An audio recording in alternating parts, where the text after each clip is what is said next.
Assalamualaikum warahmatullahi wabarakatuh. Alhamdulillahilladzi yajma'una fi hadzal makan la nuridu minhu illa rahmatan wa maghfiratan wa hidayatan. Wassalatu wassalamu ala khairil anam sayyidina wa maulana wa habibina wa qurrati a'yunina Muhammadin sallallahu alaihi wasallam wa ala alihi wa ashabihi ajma'in. Jemaah tarawih yang dimuliakan oleh Allah Subhanahu wa taala, kembali kita bersyukur kepada Allah. Baru saja kita sudah melakukan salat Isya secara berjamaah.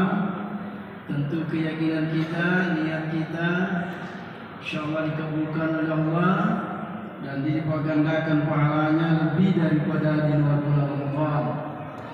Kalau bulan Ramadan kita berjamaah 27, kalau dalam Ramadan berlipat ganda sampai 700 pahala yang dilakukan. Sangat tergantung niat kita masing-masing, sangat tergantung keikhlasan kita masing-masing. Jadi gambarannya seperti itu, bahwa semua pahala di bulan Ramadan ini mulai 10 sampai 700 pahalanya.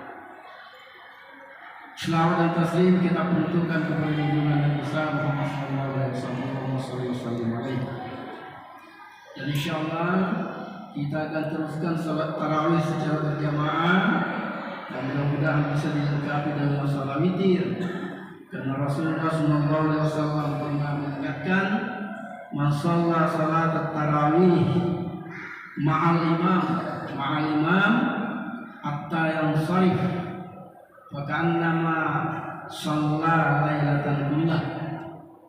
Siapa yang salat tarawih dengan berjamaah, dengan khusyuk bersama imam sampai selesai, pakaan nama seolah-olah dia salat semalam suntuk pahalanya.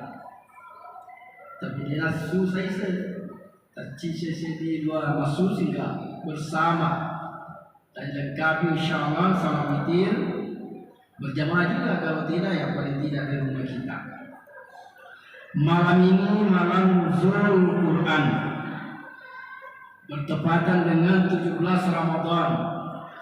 Oleh mayoritas pendapat ulama mengatakan 17 Ramadan yaumul taqal jama'ani. Walaupun ada pendapat yang lain mengatakan 21 ya. Kita di Indonesia mayoritas memperingati nuzul Quran itu pada 17 Ramadan. Saya lihat tadi tema yang akan diperintahkan, diamanahkan ke saya untuk membawakan materi ceramah ini adalah hikmah atau makna dan hikmah nuzul Quran. Al-Quran kita paham bahwa berasal dari adalah firman Allah yang diturunkan disampaikan kepada Muhammad melalui perantaraan Jibril, yang secara mutawatir, yang tertulis dalam mushaf, menjadi bahan ketika kita membacanya, dimulai dengan surah Al-Fatihah, diakhiri dengan surah An-Nas. Itulah Al-Quran, firman Allah. Jadi Al-Quran itu lafaz dan maknanya dari Allah. Napal-lapal di bawah Muhammad lo ini kepada kita, lafalnya maknanya dari Allah. Itulah yang diambil, diantarkan kepada Muhammad oleh Jibril mutawatir. Yang dimaksud mutawatir itu tidak ada perubahan sedikit pun. Apa yang diterima oleh Jibril di Lauhul Mahfuz disampaikan kepada Muhammad, dan Muhammad menyampaikan ke kita sesuai dengan kondisi waktu itu, maka tidak ada perubahan sedikit. Itu namanya mutawatir. Al-Quran tertulis dalam mushaf, lembaran-lembaran. Karena itu di dalamnya ada firman Allah. Jangan Al-Quran itu jangan diabaikan, jangan dibiarkan berserakan di mana-mana. adalah dosa ketika ada kalimat Allah yang berserakan apalagi dijadikan pembungkus. Dosa besar di hadapan Allah. Karena mushaf ya harus dibaca. Membacanya adalah ibadah, itu keyakinan kita. Maka Al-Quran tidak boleh dibaca seperti bacaan yang lain. Al-Quran tidak boleh dibaca dengan tidak ada wudu, seharusnya pakaian rapi, karena ibadah. Tidak sopan kalau kita sandar-sandar tanpa baju. Ya, karena Allah Ta'ala dia ibadah. Itu firman Allah. Ada dada Allah Ta'ala. Seolah-olah ada di bayang kita, di hadapan kita Allah yang kita bermunajat. Makanya sering saya sampaikan di Masjid Agung malam misalnya. Mencerami tanggaja dan mengaji. Pak dia bisa ketika membaca terus orang telinga. Macam mana tu Allah Ta'ala. Sebab Masjid Agung aku dengar mengaji. Mau kemana Pak Dita ya? Kalau merasa Dita mesti kemana digagal mengaji. Mau kemana dia? Alhamdulillah. Inna Allah la yajalu fi jawfaini fi qalbi Adam jawfaini.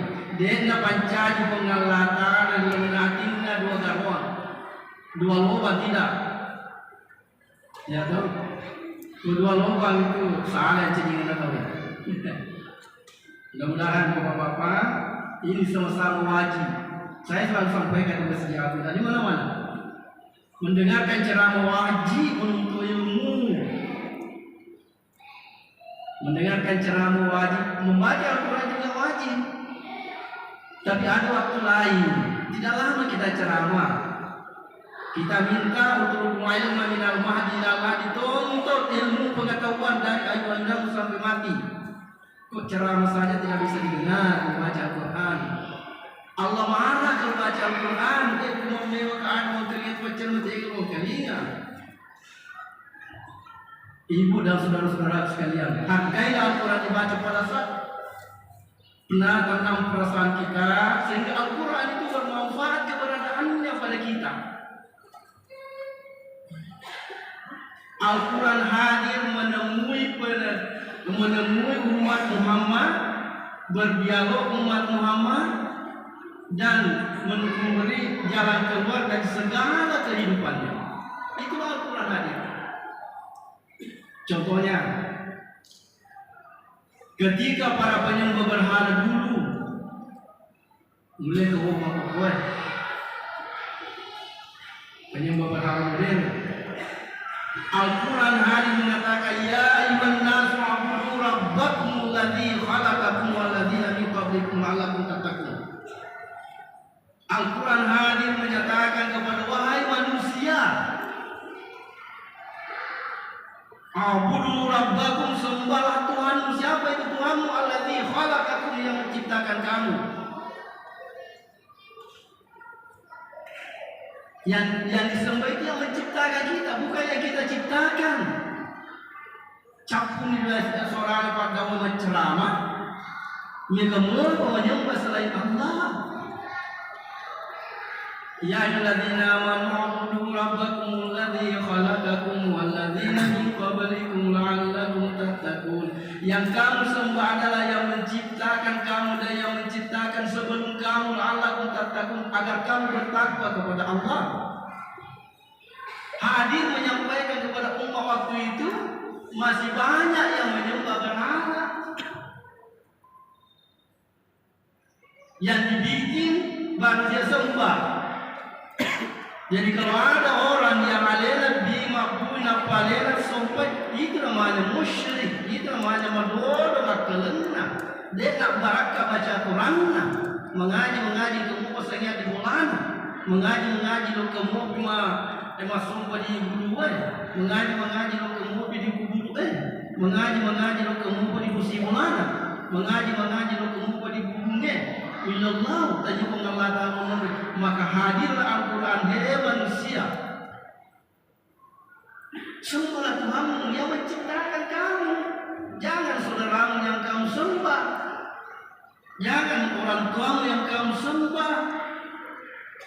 Siarai kuburuna tapi jangan kamu minta di situ. Ini tetap barakah orang ini mengapa? Karena cara memuliakan Al-Quran tidak semestinya. Dulu banyak umumnya pekerja orang adalah riba. Orang sebelum datangnya Al-Quran banyak semua menjadi pekerjaan sehari-harinya riba, bahkan riba. Dapat turun ayat Allah Ta'ala, wa halallahu al-bai'a wa harrama riba. Magin bersedekah pun Allah Ta'ala abbalu enanya riba. Wa halallahu al-bai'a wa harrama riba. Manusia, saya halalkan kepadamu jual beli, tapi ingat saya haram bagimu riba. Nah, bersedekah mana? Di dalam jual beli mudah sekali terjadi riba. Nah, itu pekerjaan yang paling digandrungi oleh orang-orang jahil dulu. Dan memang jual beli itu adalah bagian yang mulia kalau kita mulia mengerjakannya. At-tajir saduku fi dhillil arsy yaumil qiyamah. Pedagang yang lurus nanti di hari kemudian bernaung di bawah arasy bagi kemuliaannya. Kenapa mulia? Karena banyak orang yang tidak bisa jujur, sehingga menjual beli dia terjadi riba di situ. Contoh, maaf ya, mudah tidak ada sini, jangan tersinggung bapak-bapak ibu. Ketika menjual beras dan membeli beras, ketika membeli dapat urina, dapat urina di awal. Pasukannya ketika menjual dapat pemudina biasa, berarti ada selisihnya. Itulah riba. Riba itu, ya kan? Itu gambar kue, insyaallah tidak ada. Jemaah yang syariah tidak apa-apa. Ya, bapak ibu di belakang. Dena barakah jamaah-jamaah benar kelompok itu. Dena barakah di anak-anak. Silada ki patunya nata lo kiri disuruh lo kanan lo kiri.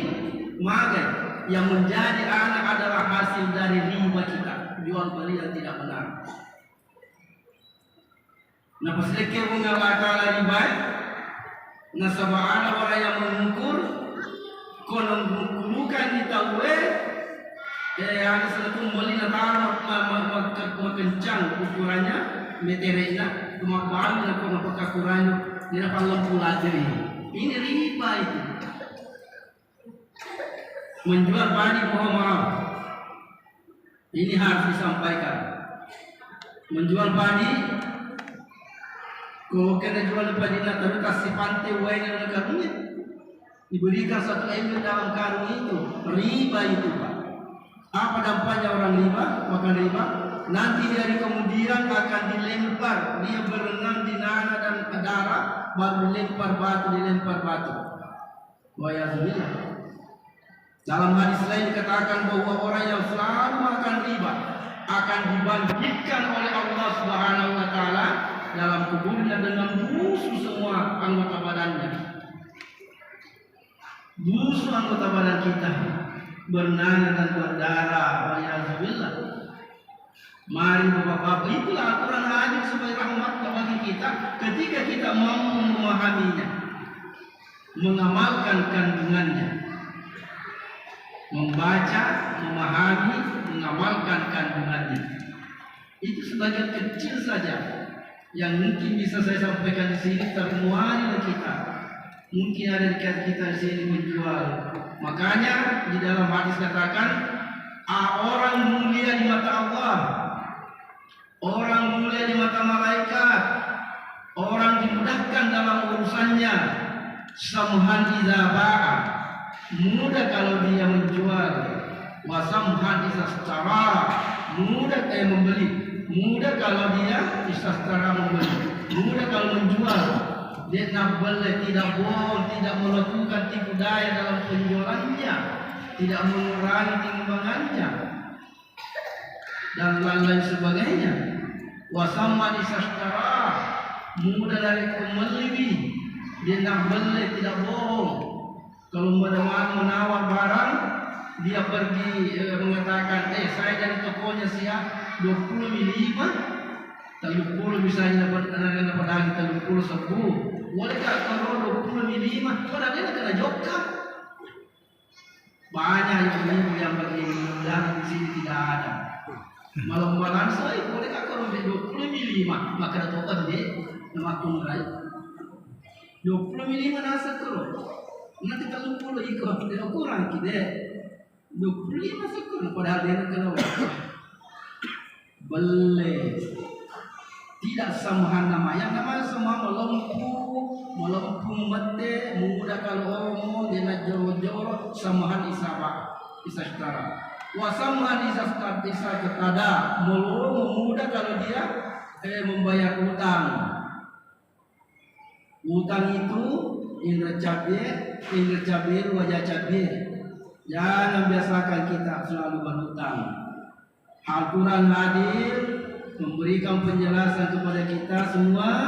Anilimi dari jauhilah sifat-sifat yang dusta, jauhilah sifat-sifat yang tidak benar, jauhilah sifat-sifat yang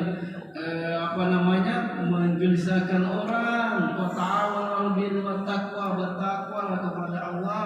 Yakinkanlah Al-Quran itu syahr Ramadan alladzi unzila fihi al-Quran hudan linnas wa bayyinatin minal huda wal furqan. Syahr Ramadan pada bulan Ramadan diturunkan Al-Quran itu hudan linnas, menjadi petunjuk bagi manusia.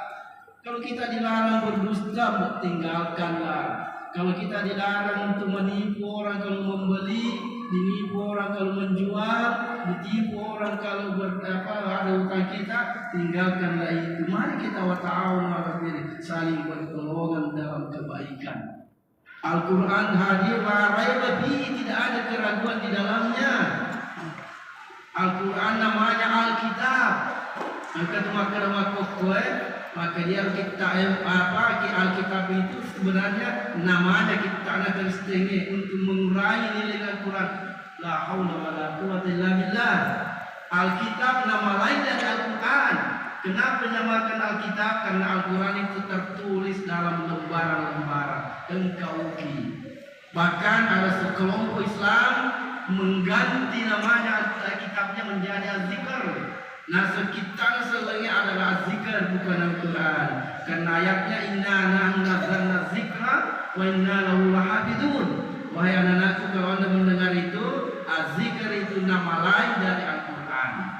Nama lain dari, bukan nama satu kitab yang diberikan kepada Muhammad sallallahu alaihi wasallam, tetapi nama lain artinya hakikatnya itu juga. Mari anak-anakku semua, tuan-tuanku,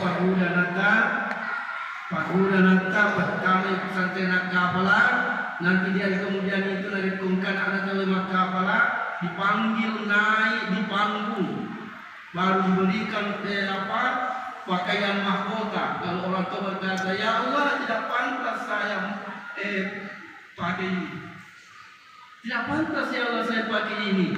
Allah mengatakan kamu malaikat anak yang hafal Al-Quran, tapi bukan mantan hafal. Pabia kita tahu mantan hafal namanya bukan. Itu menghafal pisau 12. Kalau dah lupai dosa boleh Allah Ta'ala. Jadi jangan anakku semua ada yang mantan penghafal Al-Quran. Jangan ada mantan pembaca Al-Quran. Ya, bahagia kita semua insyaallah. Angka anata magasana menghafal Al-Quran mudah-mudahan. Paling tidak anak yang keturunan kita bisa memahami, mengkaji dan mengamalkan Al-Quran. Itulah yang harus diwasiatkan kepada kita semua. Nabi pernah berwasiat kepada umatnya, ajarkanlah kepada anak-anakmu, alimu auladakum bi qiraatil Quran wa hubbi nabiyikum. Bajarlah anak-anakmu, bidarlah anakmu membaca Al-Quran. Kalau Anda tidak bisa mengajarnya, bawalah ke tempat yang bisa membaca Al-Quran. Inilah modal kita. Bagaimana anak kita mau sembahyang?